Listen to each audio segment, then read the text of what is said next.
Well, kia ora and welcome into the Harness Half Hour, now proudly brought to you, of course, by Airpark Canterbury and HRNZ Marketing.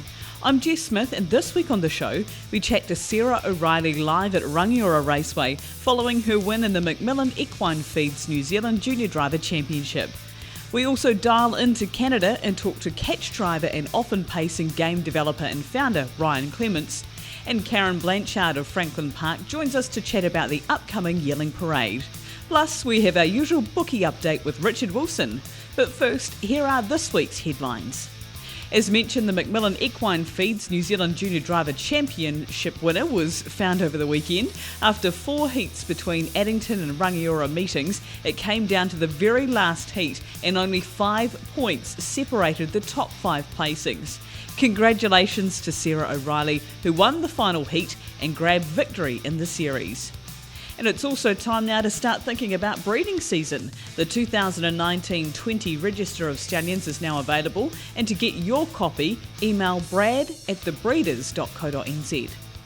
The Ashburton Trotting Club will be holding a special Family Farming Day on course this coming Sunday to help farmers dealing with the effects of Mycoplasma bovis. Headed by Bruce Taylor and Craig Wiggins, there will be entertainment throughout the day to help the farming community. And finally, on a sad note, myself and the HRNZ team would like to extend our condolences also to the Clark family on the passing of Alan earlier this week. Al was an integral part of the start crew in Canterbury for 20 years and was loved and respected by many in the industry. He will be farewelled this Thursday in Christchurch and will be sadly missed.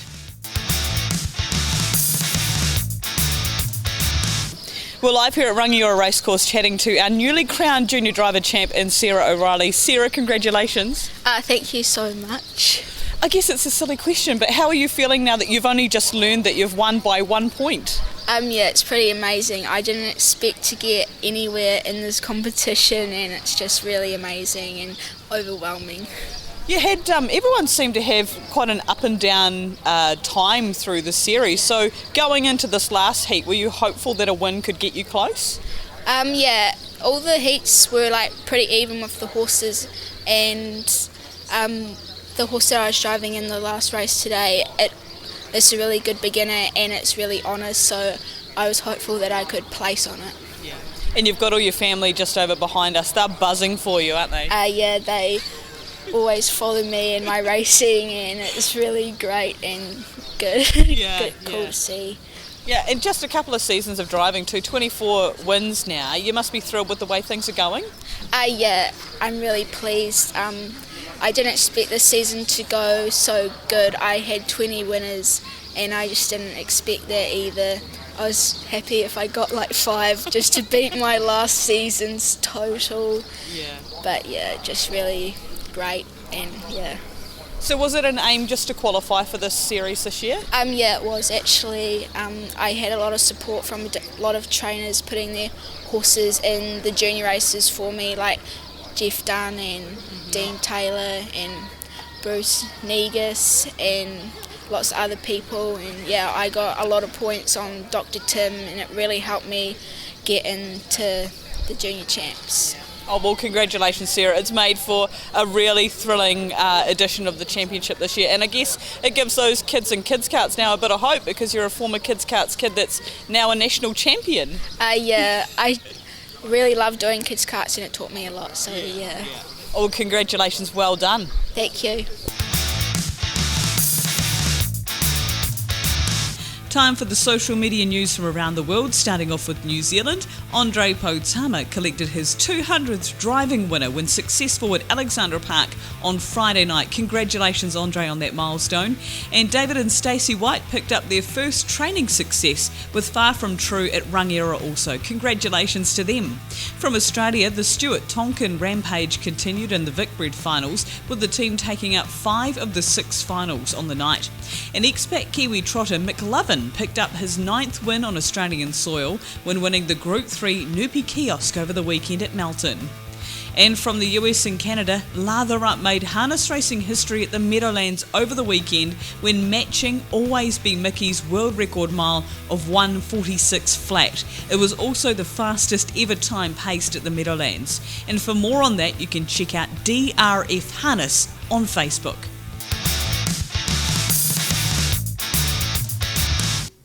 Well, of course, many of you who headed along to the Anthony McDonald seminars in September of last year would have heard from the founder of Often Pacing and Catch Driver and Ryan Clements, and he's joining us live from Canada. Ryan, thank you so much for joining us on the podcast again, and also thank you so much, Catch Driver, now the sponsor of Cadet of the Year. Yeah, thanks for having me on, and we're really excited to be involved in that partnership through the sponsorship. And when you were in New Zealand, Ryan, you were the youth in the industry caught your attention in the initiative. So obviously it fits well with what you're trying to achieve.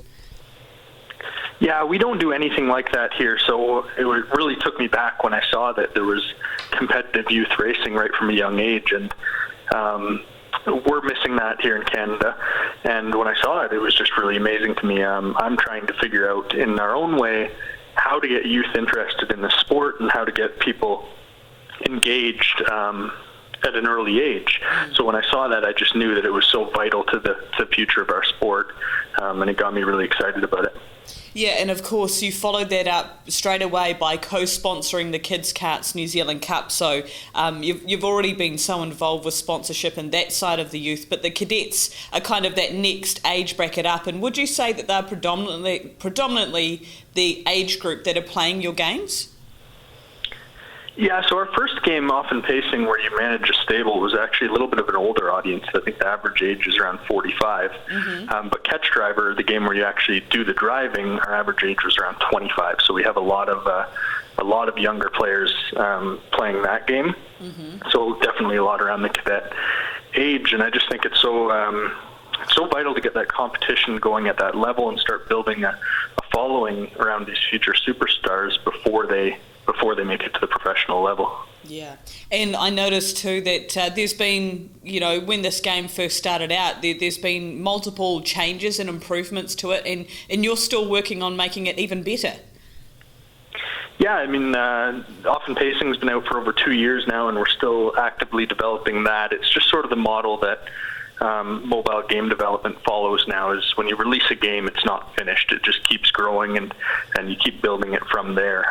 So right now, I think we're working on the stuff that I've been the most excited about at least in the past year. Is we're working on a total revamp to our graphics and bringing the games from 2-dimensional into 3-dimensional. So it'll really increase the marketability of our games. The stable management games, you don't actually do the driving, so it's not that important to the gameplay to have 3D graphics, but for Catch Driver, it'll really bring that game to life. So I'm really excited to bring that out. Yeah, and I know it's been extremely popular in New Zealand, but around the world, Ryan, you've also been able to reach out to professional drivers where people now can have the opportunity to drive live against their idols, which must be a huge thrill for them. Yeah, that's really fun, and I got to do it myself a couple times, and getting on the track with guys like Tim Dietrich and Yannick Gingras and some of the top drivers from around the world. I know Matty Williamson was right up near the top of the leaderboard there a few weeks ago.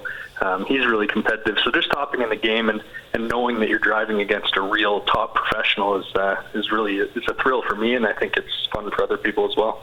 Oh, absolutely. And I know that it's filled in a lot of time for people while they're waiting on cold mornings to work horses, or, they're filling in time. And it just gives them the opportunity. The games don't take too long, do they? So it's a real short, quick fire bit of fun that people can play at any time on their phone.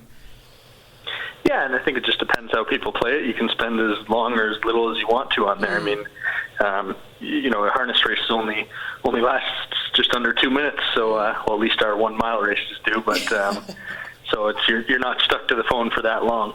Yeah. For that game for sure. Yeah, and if anyone's listening to this, Ryan, and they haven't played the game before, so can you just explain a bit about what they do and how they can download it to their phone? Yeah, so all of our games are on the App Store and Google Play Store. You just type in Often Pacing or Catch Driver. And Catch Driver is the game where you're actually in the sulky and you're jumping right into a race. So basically you hit go, you've got the reins, and it's just like you're sitting in the race bike yourself. And you just hop in and you're racing live against people from all around the world. So you might be in with people in America, Canada, New Zealand, Australia. We have a lot of players from Italy, so it really is a global competition, and it's really wild because the different strategies show. The Americans drive like Americans and the Aussies drive like Australians. It's really a lot of fun. Yeah. Oh, it certainly is. So if you haven't given it a go yet, Catch Driver, you can find it on the Google Play and all app stores if you're wanting to have a crack. It's free to download, so have a play today. And Ryan, thank you so much for your time. I know you've got multiple things going on over there at the moment and you're always working on new projects, but thank you so much for the sponsorship of Cadet of the Year and Kids Carts, and we look forward to hearing from you again soon. Yeah, thank you very much, and good luck to all the cadets on the competition. Airpark Canterbury is Christchurch's only 24/7 privately owned off-site airport car parking. If you feel strongly about supporting privately owned business, support Airpark Canterbury. It's only a short drive to the airport in the Airpark Canterbury free shuttle. So if you want the cheapest parking option around, try Airpark Canterbury. Call 0800 Airpark or online at airparkcanterbury.co.nz. There's always a park for me at Airpark Canterbury.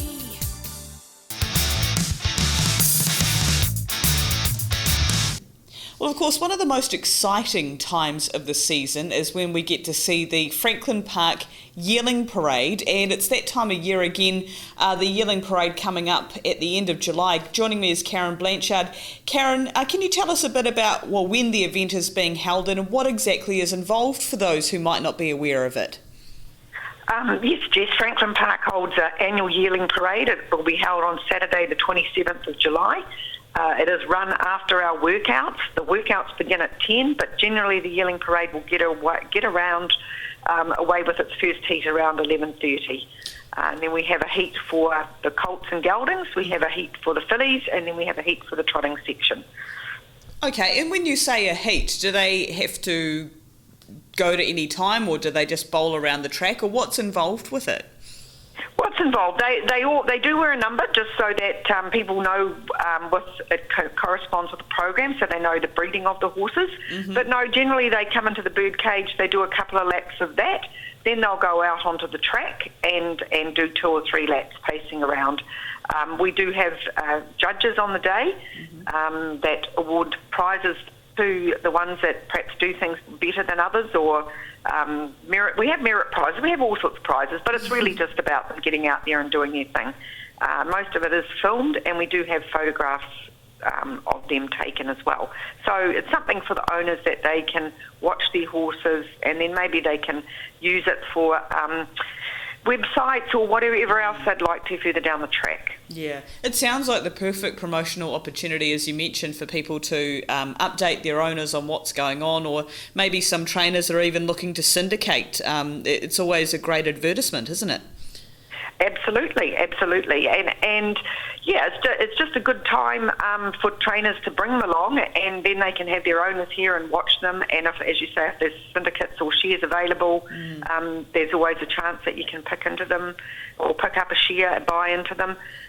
Last year we had 2 of the ATC syndicate horses. They sold shares from being here that day. Oh, great. So yes, it's always a good time for the trainers to showcase their babies. Yeah, and even more importantly, it's a very precious time for stud farms, isn't it, in promoting their new stallions and the new crops coming through.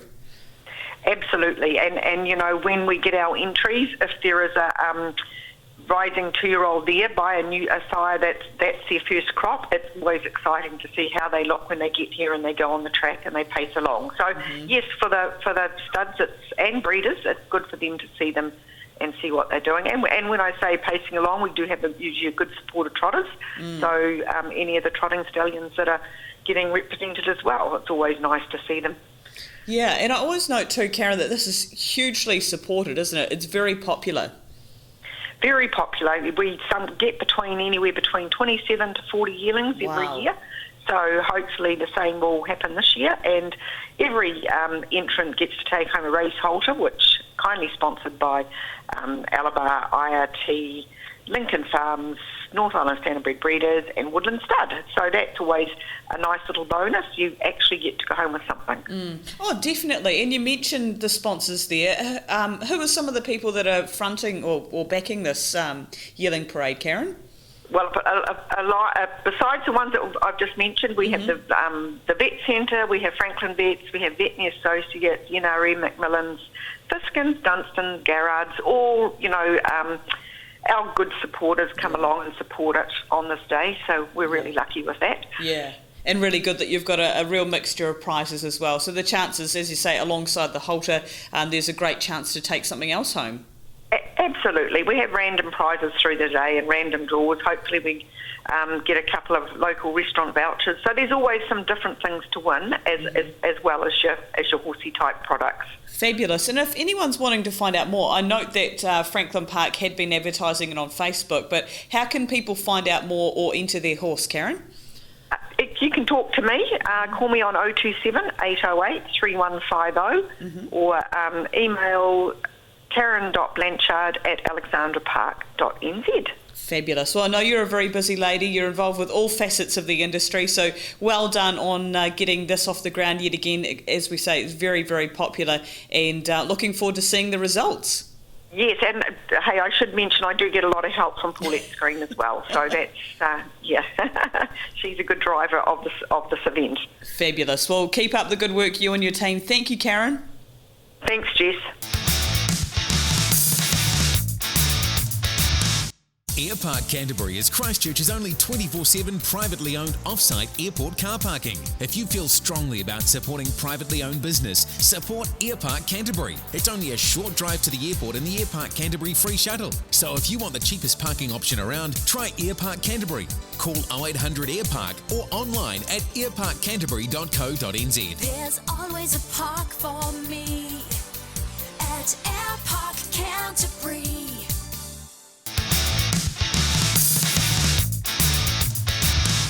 Well, of course, it was another busy week in the bookmaker world, and joining us as always is Richard Wilson from the Bookies Desk. And Richard, it looked like a fairly even week. Yes, indeed, it was. Every time we sort of had a good result, the punters had a good result right behind it. So fairly even end at the end of the week. Started off at Forbury Park on Thursday. The best bet there, an each way go on Delight of Texas in race 5. 4,300 to win at $4.50 and 5,700 just to run the top three at $1.85. Hurt us quite a lot there. Other winning bets on the night weren't quite in the same league, but handy enough all the same. 600 on Winning Bones at $6, 500 on Give Me 5 Minutes More at $4.60. There was 1,500 on Jungle Gem at $1.90 and $150 on No More Change at $14. To help us pay for those bets, there was some big misses. Ideal Asset, $1,200 at $1.85 and $2,000 bets at $1.80. There was $1,750 bet on Opal at $2.40, $2,000 on Nottingham K2 at $7, and there was a $600 bet Frank the Tank at $7. And of course, on Friday night we had the double header between Auckland and Addington Raceway. Starting off with Addington, Richard, how did that go for you? Yeah, there's a lot more big bets there at Addington, and quite a few of them got home actually. Belmont Major, very strongly backed in race 1, $2,000 bets and a $2,000 bet, and then a $10,000 bet, all at the $1.75. Also good bets there, 2,500 on Taruna Bromac to run the top three at $4.20. And another strongly backed runner, Paddy Proudfoot, there was 6,000 on there at $1.95, 4,000 and 5,000 at $1.75, and then a $900 bet at $1.70. And one more, the last plunge came in the last race, a better act, 4,200 at $2.40. There was 3,500 at $2.20, and then 1,000 at $2.10. So those three did a lot of damage. A few big misses helped us pay for them. 4,700 on Rebel with a Grin to run the top three, $1.85. 1,200 on Running on Empty at 7. There was 2,000 Rum in the Sun at 4.20. And 4,000 on him to run the top three at $1.90. 800 on Major Deal at 6. And $4,000 bet at $3.90. So he's a very big mover there, Major Deal. 3,500 on Destiny Jones at $1.85 and 4,000 at $1.70. And there was a $4,000 bet on Storm Prince at $3.90. Okay, and of course mentioned on the same night, Auckland. Not as many big bets there. No, exactly, but and the biggest there was a $2,500 bet.